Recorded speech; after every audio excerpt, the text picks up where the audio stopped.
یہاں ایک چھوٹی سی بات میں آپ کو کہتا چلوں، یہ جو انسانی خواہشات ہوتی ہیں نا، اس کا ایک پیالہ ہے جو کبھی نہیں بھرتا، کیونکہ اس میں ناشکری کے سوراخ اتنے زیادہ ہیں کہ اس میں آپ کچھ بھی ڈالتے چلے جائیں وہ کبھی نہیں بھرے گا۔ السلام علیکم، میرا نام ہے شاہد ایوب، آپ دیکھ رہے ہیں لرننگ ٹو لیو۔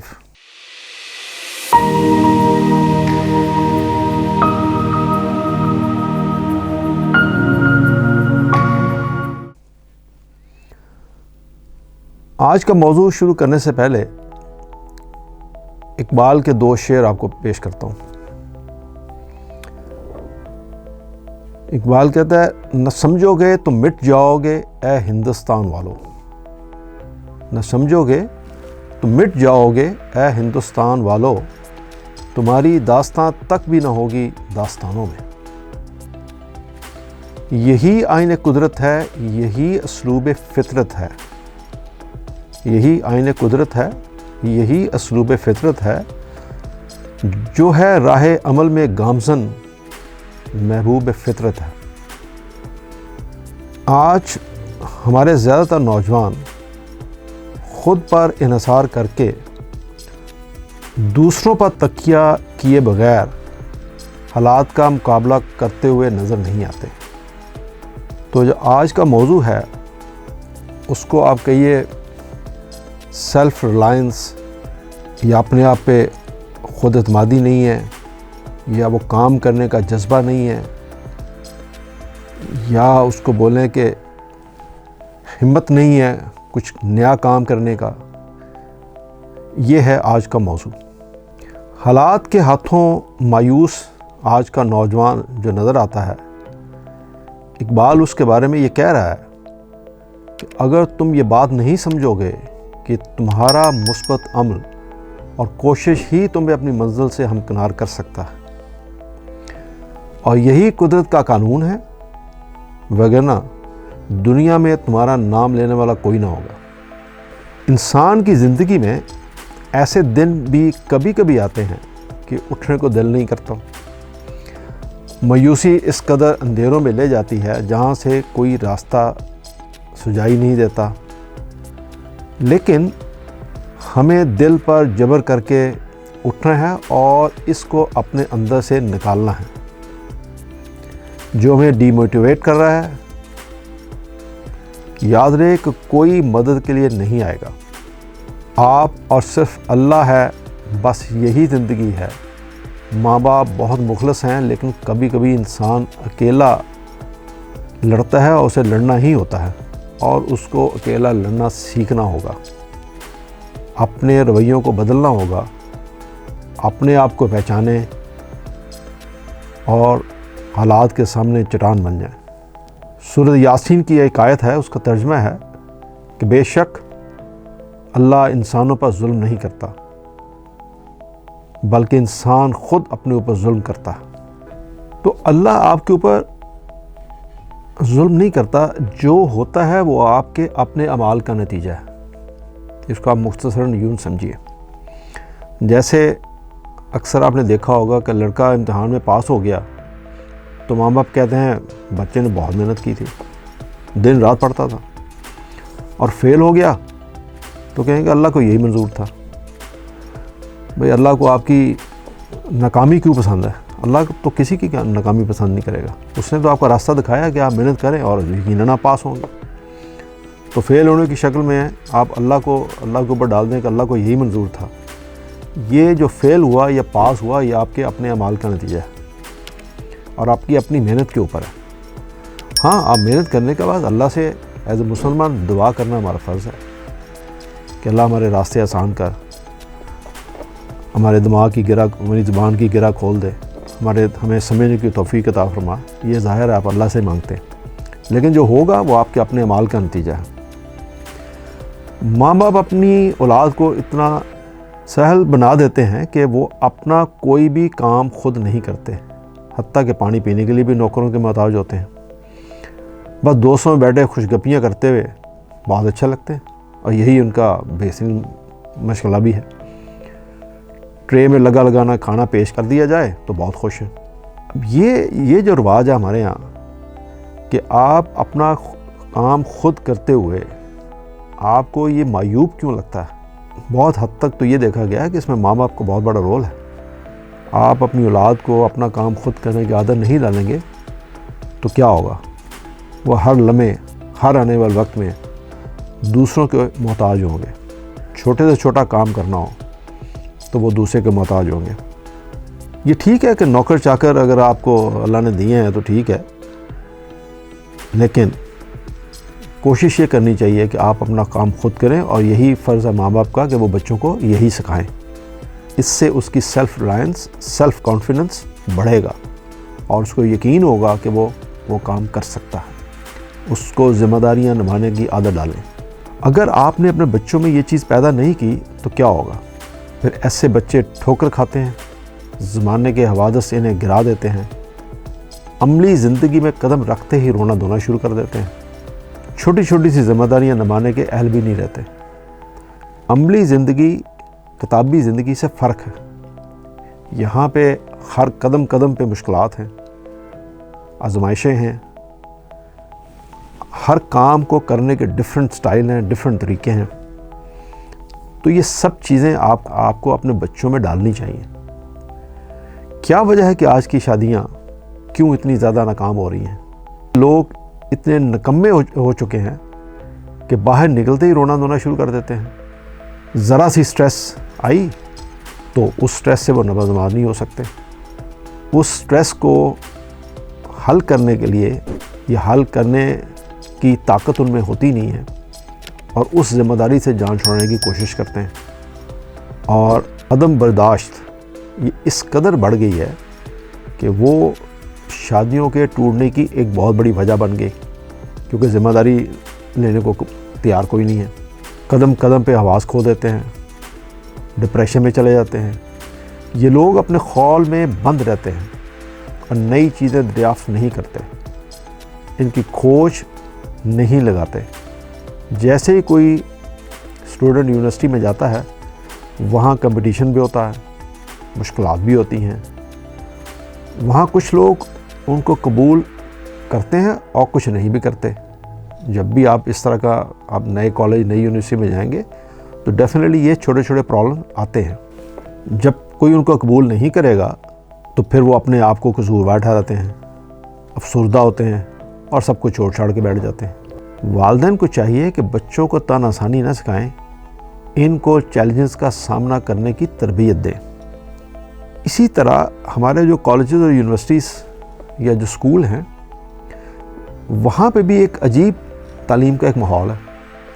یعنی آپ کو ایک کتاب ملے گی، اور موسٹلی اسکولوں میں سکھایا یہ جاتا ہے کتاب آپ ایک سائڈ پہ رکھ دیں اور ایک گائیڈ مل جائے گی، ایک خلاصہ مل جائے گا، ایک اس طرح کی وہی چیزیں مل جاتی ہیں، وہ بنائی جاتی ہیں اس ایگزام کو پاس کرنے کے لیے۔ آپ جائیں، رٹا لگائیں اور رٹا رٹائے لکھیں اور پاس ہو جائیں۔ تو میجورٹی اسکولوں میں تو یہی کام ہو رہا ہے۔ جا کے ہونا یہ چاہیے کہ بچوں کو آپ تحقیق سکھائیں، ان کو بات کو سمجھ کے یاد رکھنے کی عادت ڈالیں۔ یہ جس چیز کا فقدان ہے ہمارے اسکولوں اور کالجز میں، جو کہ ہمارے جو انگلش میڈیم اسکولز ہیں، ان میں جو طریقہ کار ہے، جو برٹش سسٹم ہے یا امریکن سسٹم ہے، وہ ذرا ڈیفرنٹ ہے۔ وہ بچے کو کتاب پڑھنے کی عادت ڈالتے ہیں، رٹا لگانے کی نہیں۔ تو اپنے اوپر ایک سیلف کانفیڈنس بچے کو ہونا چاہیے کہ وہ لکھ سکتا ہے، بول سکتا ہے، کسی بھی ٹاپک پہ کچھ بھی آپ اسے دو تو کچھ نہ کچھ اس کی تحقیق ہوتی ہے جس کے اوپر وہ فی البدی بول سکتا ہے۔ تو یہ وہ عادت ہے جو ڈالنے کی کوشش ہوتی ہے، اور اس کا بہت سارا پارٹ شروع سے بچے کے اندر ہوتا ہے۔ اگر وہ پیرنٹس اس میں وہ چیز کریٹ کرنا چاہیں، بچے کے اندر ڈالنا چاہیں تو۔ اس کی آپ چھوٹی سی مثال دیکھ لیجئے، ایک چھوٹی سی مثال ہے، جیسے یہودی اپنے بچوں کو ان کی چھٹیوں کے دوران کسی نہ کسی بزنس میں انوالو ضرور کرتے ہیں۔ یہ ان کی اس کمیونٹی کی ایک روٹین میٹر ہے یہ، تاکہ وہ بزنس میں بچہ جو ہے کچھ نہ کچھ تو سیکھے گا۔ یہی وجہ ہے کہ تعداد میں محدود ہونے کے باوجود دنیا کی اکانومی پر وہ لوگ چھائے ہوئے ہیں، اور ہم بچوں کو کیا چھٹیوں میں کیا دیتے ہیں؟ گھر میں بیٹھے رہیں اے سی لگا کے، کھانے کھائیں، موویز دیکھیں، ہلا گلا کریں، کرکٹ کھیلیں۔ کام کرنے کی کیا ضرورت ہے؟ اللہ میاں نے سب کچھ دیا ہوا۔ اگر آپ کی سوچ یہ ہے کہ اللہ میاں نے سب کچھ دیا ہوا ہے اور بچوں کو کچھ کرنے کی ضرورت نہیں ہے، کوئی چیز سوچنے کی بھی ضرورت نہیں ہے کہ شاید وہ کچھ کر سکیں، یا باپ کی ہاتھ بٹا سکیں، یا ماں کا ہاتھ بٹا سکیں، یا کچھ پازیٹیو کر سکیں، یا کچھ نیا کام کر سکیں، تو یہ ایک بہت نیگیٹو چیز ہے، اور آپ بچے کو بہت سرل بنا کے آپ اس کے لیے کوئی اچھا چیز کریٹ نہیں کر رہے۔ آپ بچوں کو یہ جو تاثر دے رہے ہیں کہ آپ جو کما رہے ہیں، جو اللہ میاں نے آپ کو اتنا پیسہ دیا ہے، وہ صرف بچوں کے لیے تو ہے، ان کو فکر کی کیا ضرورت ہے؟ یہ جو میں نے آپ کو سنٹینس بولا، یہ اس آسائش سے، اس تان آسانی سے بچوں کو نکالیں کہ ماں باپ کے پاس بہت پیسہ ہے، اب کچھ کرنے کی ضرورت نہیں ہے۔ یہ لیٹر سٹیج پہ جا کے بچوں کے کانفیڈنس میں بہت برا اثر ڈالتی ہے۔ اگر فرض کریں وہ کانفیڈنس پہ اثر نہ بھی ڈالے، تو وہ بچہ جس کو آپ یہ چیز سکھا رہے ہیں کہ بہت پیسہ ہے، فکر کی ضرورت نہیں ہے، تو وہ اوور کانفیڈنٹ بھی ہو سکتا ہے، اس میں غرور بھی آ سکتا ہے، اور وہ انسانیت سے نیچے بھی گر سکتا ہے، جو کہ ایک دوسری طرف کی بری بات ہے۔ ایک اور پہلو دیکھیے کہ انسان بڑا خرس غرض واقعہ ہوا ہے، ہر وقت میں اور میرا کی گردان کرتا رہتا ہے۔ وہ اپنے آپ میں اتنا گم ہو چکا ہے کہ کسی کی مداخلت برداشت ہی نہیں کرتا، اپنے تمام رشتہ داروں کو پس پش ڈال دیتا ہے، مہمان کا آنا اسے ناگواز گزرتا ہے، اس کو وقت دینا پڑے تو اس کے ساتھ رہنا پڑے، یا اس کے ساتھ کوئی کمرہ ٹیمپریری شیئر کرنا پڑے، تو وہ اسے بالکل برداشت نہیں ہے۔ یقین مانیے، جو صرف اپنے لیے سوچتا ہے، زندگی اسے بار بار گراتی ہے۔ جو شخص لالچی ہو، خود غرض ہو، اسے یہ شکایت نہیں ہونی چاہیے کہ اس کی زندگی میں اتنی مشکلات کیوں ہیں۔ حالانکہ سوچنے کی بات تو یہ ہے کہ مہمان تو جب آتا ہے تو وہ اپنا رزق ساتھ لے کے آتا ہے۔ اس میں یہ سوچنا، یا بچوں میں یہ عادت کریٹ کرنا، یا بچوں میں یہ عادت ڈالنا کہ وہ مہمان کو ویلکم نہ کریں اور اس کو دیکھتے ہی منہ چڑھانا شروع کر دیں یا غصہ ظاہر کریں، یہ ایک ایسی عادت ہے جو بہت سارے بچوں میں دیکھی گئی ہے۔ یہاں میں ایک اور بات کہتا چلوں کہ حکم اللہ کی طرف سے تو نفس کو مارنے کا تھا، افسوس یہ ہے کہ لوگوں نے اپنا ضمیر ہی مارنا شروع کر دیا۔ ہم کسی مسلمان بھائی کی بات کو برداشت کرنے کو تیار ہی نہیں ہے، یعنی جو میں نے آپ سے پہلے بھی عرض کیا کہ عدم برداشت کا حالات یہ ہو گئے ہیں اس کے کہ ہم کسی کی چھوٹی سی بات جو ہمارے مزاج کے خلاف ہے، ہم اس کو سننا بھی نہیں چاہتے، اور نہ صرف سننا نہیں چاہتے، اس پر کھل کے غصہ کرتے ہیں، اور ہم اس پہ مرنے مارنے پہ تل جاتے ہیں، جو کہ بہت افسوسناک پہلو ہے۔ کچھ لوگ ایسے بھی آپ کو نظر آتے ہیں جو اپنی مرضی کے مطابق رہنا پسند کرتے ہیں، یعنی یوں سمجھیے کہ انہوں نے اپنا ماضی کا ایک کمفرٹ زون بنایا ہوا ہوتا ہے، جو شروع میں اسی کمفرٹ زون میں وہ رہتے چلے آ رہے ہوتے ہیں۔ جہاں پہ جا کر وہ رہتے ہیں، مثال کے طور پہ ماضی میں وہ مالدار تھے، کسی اعلیٰ پوسٹ پر تھے، ماضی میں وہ بہت لائق تھے، کسی بیماری کی وجہ سے وہ حالت دماغی نہیں رہی، وہ چیزیں یاد نہیں رہیں، پہلے وہ بہت خوش رہتے تھے یا وہ بہت ذہین تھے، لیکن اب جب زندگی میں مشکلات آئیں، زندگی میں تھوڑی سٹریس آئی یا کچھ حالات بدلے، وہ حالات کسی وجہ سے پولیٹیکل بھی ہو سکتے ہیں ملک میں، یا کسی اور وجہ سے بھی ہو سکتے ہیں، کسی جنگ کی صورت میں ہو سکتے ہیں، تو وہ ان حالات کو قبول کرنے کو تیار نہیں ہوتے۔ اب وہ پہلے والی کیفیت نہیں ہے، تو بجائے اس کے کہ وہ یہ ریئلائز کریں کہ اب حالات ویسے نہیں ہیں جیسے ماضی میں تھے ان کے لیے، وہ یہ سوچتے ہیں کہ ماضی میں تو میں ایسا کبھی نہیں تھا، ماضی میں تو وہ ہمیشہ وہ ماضی میں کھوئے رہتے ہیں۔ ایسا بندہ یا ایسا شخص جو ماضی میں کھویا رہے وہ آگے کیسے بڑھ سکتا ہے؟ تو ماضی سے نکلنا ہے، اچھا تھا یا برا تھا وہ گزر گیا، ہر وقت یہی سوچتے رہنا کہ میرے ساتھ یہ ہوا تھا، میرے ساتھ وہ ہوا تھا، میں ویسا تھا، میں ایسا تھا، میرا گھر ایسا تھا، میں پیسہ اتنا تھا، گاڑیاں اتنی تھیں، اور پھر اسی پہ جمے رہنا ایک ہی خیال پر، ایک ہی بات پر، یہ کوئی پازیٹیو پہلو نہیں ہے۔ آپ کو ان سب چیزوں کو چھوڑ کے آگے بڑھنا ہوتا ہے، فیوچر کو دیکھنا ہوتا ہے، کوشش کرنی ہوتی ہے۔ اس میں بہت زیادہ چانسز ہیں کہ اللہ آپ پہ پھر فضل کرے اور آپ اپنا مستقبل پھر سنوار سکیں۔ یہاں ایک چھوٹی سی بات میں آپ کو کہتا چلوں،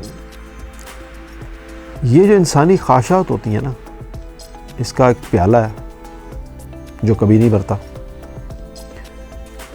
کیونکہ اس میں ناشکری کے سوراخ اتنے زیادہ ہیں کہ اس میں آپ کچھ بھی ڈالتے چلے جائیں وہ کبھی نہیں بھرے گا۔ بجائے اس کے کہ جیسے میں نے آپ سے پہلے کہا کہ بجائے اس کے کہ آپ اپنے ماضی میں کھوئے رہیں، اللہ کا شکر ادا کریں، ناشکری نہ کریں، اور اللہ سے دعا کریں کہ آپ اپنے بہتر فیوچر کے لیے جو کوشش کر رہے ہیں اللہ اس میں برکت ڈالے۔ یہی سوچ ہونی چاہیے اگر آپ نے آگے بڑھنا ہے تو۔